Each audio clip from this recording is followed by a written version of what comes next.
Good morning everyone. आज हम इस आर्टिकल में जानेंगे द कश्मीर फाइल को लेके बहुत बड़ा इशू कंट्रोवर्सी खड़ी हो गई है भारत में, क्योंकि भारत में जो फिल्म फेस्टिवल चल रहा है गोवा में, उसमें क्या हो रहा है, जो नदाब लैपिड जो इजरायली एक फिल्म मेकर हैं उनको बुलाया गया था। उन्होंने जो कश्मीर फाइल है उसको बल्गर एंड प्रोपेगेंडा बोला था। तो इसके लेके पूरे इंडिया में, खासतौर पर इंडिया और इसराइल रिलेशन में भी एक दिक्कत खड़ी हो गई है। उसको लेके हम बात करेंगे। इसको लेके क्या हो रहा है कि इसराइली जो एम्बेसडर भारत में हैं, उनको इसको लेकर जो माफ़ी भी मांगनी पड़ी थी। तो इसके एक-एक करके मैं आपको इसमें सारी बातें आपको क्लियर करूँगा। तो सबसे पहले अगर मैं ये बता दूँ, तो इस तरीके से क्या हो रहा है कि बहुत सारे आर्टिकल भी इसमें छपे हैं जिसमें उन्होंने इसके लिए क्या हो रहा है कि माफ़ी मांगी है एंड अपोलाइज़ भी इसको लेके किया है। और इसको जो किया है मतलब कुछ ही घंटों में इसको लेके रिप्लाई उन लोगों ने किया है। क्योंकि क्या हो रहा है कि अगर हम इंडिया और अगर इज़राइल के अगर रिलेशनशिप की बात करें, तो बहुत ही हमारे बहुत अच्छे रिलेशन हैं इज़राइल के साथ में। जैसे ही उनको ये मालूम पड़ा कि लैपिड ने ये ऐसा बोला है, प्रोपेगेंडा बोला है, तो उनकी जो सरकार तुरंत एक्टिव में आ गई।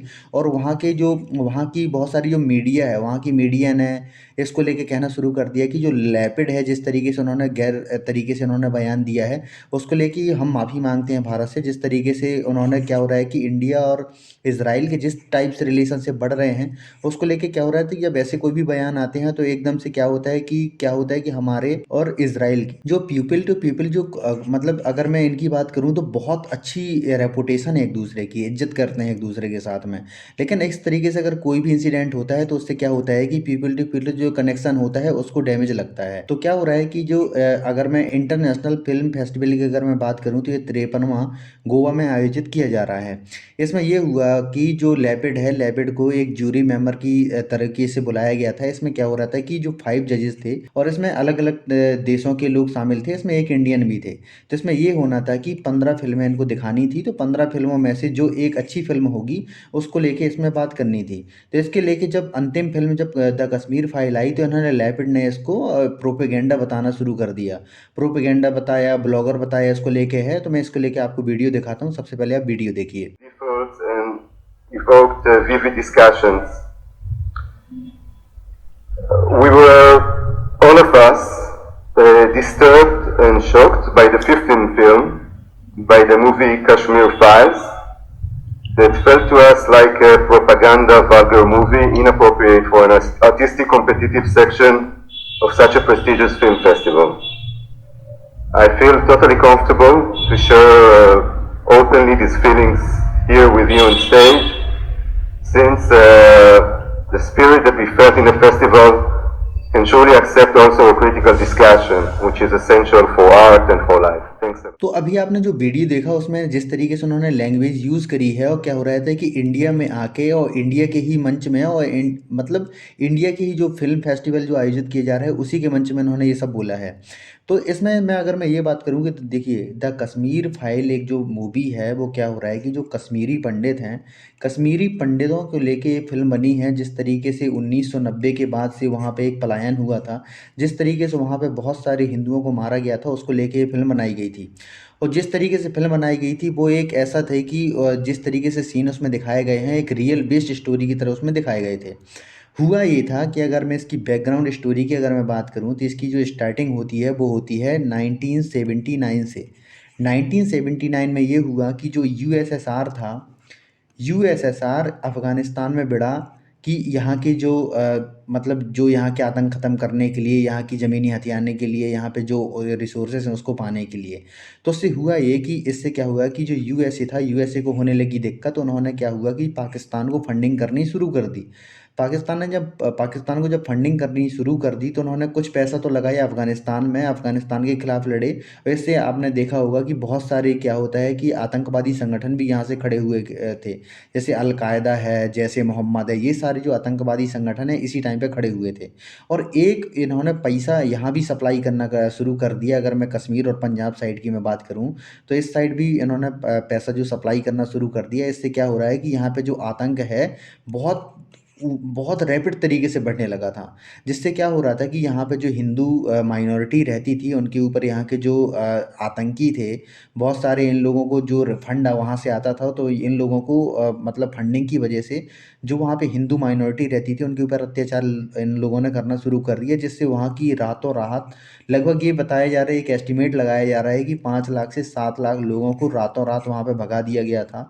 और वहाँ पे जो अगर मैं बात करूँ कि कश्मीरी पंडित हैं और बहुत सारे ऐसी मतलब लोग हैं जिनको रातों रात, यहाँ तक कि ऐसा भी हुआ था कि मतलब कई हज़ारों महिलाओं को वहाँ पे रेप हुआ था, बहुत सारे लोगों को मतलब बच्चे हैं, बच्चों के सामने उनको गोली मार दी गई थी। तो इस तरीके से वहाँ पे जो आतंक बढ़ रहा था, तो उसकी वजह से ये हुआ था कि वहाँ के बहुत सारे लोगों को रातों रात पलायन करना पड़ा था और आके कई सालों तक, मैं ये बात करूँ, कैंपों में रह के अपनी ज़िंदगी गुजारनी पड़ी थी।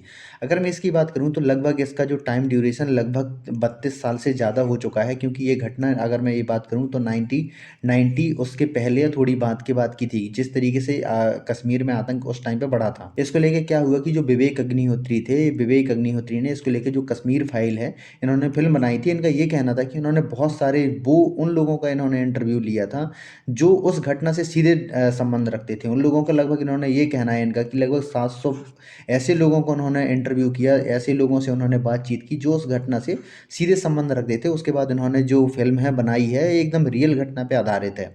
इस तरीके से, और इसमें ये भी बात की जा रही है कि जो अनुपम खेर हैं, जिस तरीके से उन्होंने इस तरीके से इसको वल्गर एंड प्रोपेगेंडा बोला है, इस तरीके से इन्होंने इनका भी एक वीडियो सामने आया है, इन्होंने बोला है।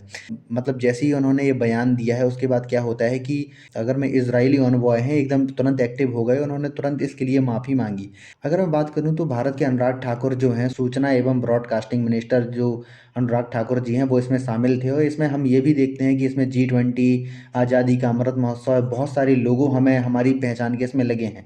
तो जिस तरीके से उन्होंने इस मंच में जिस तरीके से बयान दिया है लैपिड ने, तो उस तरीके से जो इज़राइली एनवॉय है उन्होंने तुरंत इसके लिए माफ़ी माँगी है, और उन्होंने तुरंत इसके लिए ट्वीट भी किया है कि हम जिस तरीके से उन्होंने हॉस्टेज के सामने जिस तरीके से उन्होंने बयान दिया है, उसके लिए हम अपोलाइज़ करते हैं इसको, उनके लिए बैड मैनर के लिए हम इसमें माफ़ी भी माँगते हैं। क्योंकि कभी भी हमने ये नहीं देखा कि कोई भी एम्बेसडर इस तरीके से माफ़ी माँगे, क्योंकि हमारे जो इज़राइल के साथ रिलेशन हैं इतने बेटर हैं, तो इस तरीके से वो हम हमसे माफ़ी भी माँग रहे हैं। इसके बाद हमने ये देखा है कि बहुत सारे इसमें क्या हो रहा है कि 2 ध्रुव इसमें शामिल आए हैं। एक वो लोग हैं जिसको ये कह रहे हैं कि ये चीज़ बहुत गलत है, क्योंकि जिस तरीके से उन्होंने इस चीज़ को वल्गर तरीके से इसमें द कश्मीर फाइल को जिस तरीके से बोला है, उससे हम इस चीज़ को बर्दाश्त नहीं करेंगे। लेकिन दूसरा गुट का ये कहना है कि जिस तरीके से क्या हो रहा था कि इसमें जो शामिल व्यक्ति थे, इसमें आपने ये देखा होगा कि अनुपम खेर हैं, अशोक पंडित हैं, सुदीप्तु सेन हैं और विवेक अग्निहोत्री हैं, ये सारे लोग जो हैं इसमें शामिल थे। लेकिन दूसरा पक्ष ये कहता है कि जिस तरीके से गुजरात इलेक्शन हो रहे हैं, जो हिमाचल प्रदेश में इलेक्शन होने वाले हैं, उस चीज़ को भड़काने के लिए कि हिंदू मुस्लिम एक अलग-अलग गुट हो जाए, जिस तरीके से बीजेपी को फ़ायदा हो, उस तरीके से इसको दर्शाया जा रहा है। और जैसे ही ये चीज़ सामने आई, तो बहुत सारे इसमें क्या हो रहा है कि बहुत सारे लोगों ने इसके लिए ऊपर ट्वीट करना शुरू कर दिया और इस तरीके से बोलने लगे कि ये एक प्रोपेगेंडा कैसे हो सकता है कि जितने, क्योंकि लाखों लोग जो रातों रात वहाँ से विस्थापित हुए थे, उसको एक रातों रात एक प्रोपेगेंडा कोई कैसे कह सकता है। अगर मैं लैपिड की बात करूँ तो लैपिड एक क्या हो रहा है कि बहुत अजीब भाषण देने के लिए फेमस पाए जाते हैं। अगर मैं इनकी बात करूँ तो इनका जन्म इसराइल में यहूदी परिवार में 1975 में हुआ था। इसके बाद इन्होंने फ़िलॉसफ़ी की पढ़ाई भी की थी, और इसके बाद जब ये हुए, तो इसके बाद इन्होंने, क्या होता है कि इज़राइल में एक टाइम ड्यूरेशन होता है जिसके लिए आपको क्या होता है कि सेना में आपको सेवा देनी पड़ती है। वहाँ से निकलने के बाद इन्होंने, क्या होता है कि अपनी फ़िल्म मेकिंग करनी शुरू कर दी थी, और फ़िल्म मेकिंग जब इन्होंने की तो इन्होंने बहुत सारी, लगभग 13 फ़िल्में इन्होंने बनाई थी, जिस तरीके से इनको बहुत सारे अवार्ड भी मिले थे। और इनकी जो महारत हासिल है वो शॉर्ट फ़िल्में और डॉक्यूमेंट्री ये बनाते हैं, जिसमें इसमें बहुत सारा इनका एक्सपीरियंस है। इसमें इन्होंने बहुत सा एक पिक्चर इन्होंने बनाई थी, पुलिसमैन, 2011 में बनाई थी। इनको बहुत सारे अवार्ड भी मिले हैं। और इस तरीके से क्या हो रहा है कि फ़िल्म एवं टेलीविज़न स्कूल में इन्होंने डिग्री भी हासिल की है, और इसके बाद इन्होंने, क्या हुआ, इज़राइल में लौटने के बाद वहाँ पे बहुत सारी मूवीज़ भी बनाई हैं। इसके बाद हुआ ये है कि ये बहुत सारे अपने देश के खिलाफ ही, जिस तरीके से फ़िलिस्तीन और इज़राइल के इशू चलता है, इसके बाद इन्होंने, क्या हुआ कि इज़राइल जब आए तो इन्होंने, क्या होता है कि जो इन्हें 16वीं आत्मा होती है, तो इन्होंने ये कहा है कि इज़राइली लोगों की एक बीमार आत्मा है, इस तरीके से उन्होंने बोला है। और इस तरीके से उन्होंने हमेशा क्या हुआ है कि इज़राइल की सेना जिस तरीके से इन्होंने बोला है कि फ़िलिस्तीन के ऊपर जिस तरीके से चढ़ाई करती है, जिस तरीके से उनके ऊपर अत्याचार करती है, इस तरीके से उन्होंने हमेशा इसके लिए बयान दिए हैं। तो इस तरीके से इनका जो पूरा कैरियर है, इस तरीके से हमेशा ये क्या होता है कंट्रोवर्सी में रहे हैं। तो भारत सरकार को ये भी सोचना चाहिए कि जिस भी व्यक्ति को बुलाते हैं इस ऐसे मंचों में, तो उनका एक कैरियर होना चाहिए, उनका एक बैकग्राउंड आपको देख के बुलाना चाहिए कि जो अपने देश के खिलाफ इतना बुरा बोल सकते हैं, वो तो किसी भी देश के खिलाफ बुरा बोल सकते हैं। इससे क्या होता है कि इनका तो कुछ नहीं आता है, लेकिन क्या होता है कि इंडिया और इज़राइल की जो रिलेशन है वो रातों रात एकदम धूमिल हो सकते हैं, रातों रात खराब हो सकते हैं। तो ये चीज़ उनको देखनी पड़ेगी। तो आशा करता हूँ कि आपको वीडियो अच्छा लगा होगा। अगर आपको वीडियो अच्छा लगा हो तो प्लीज़ इसको लाइक कीजिए, सब्सक्राइब कीजिए एंड शेयर कीजिए। धन्यवाद।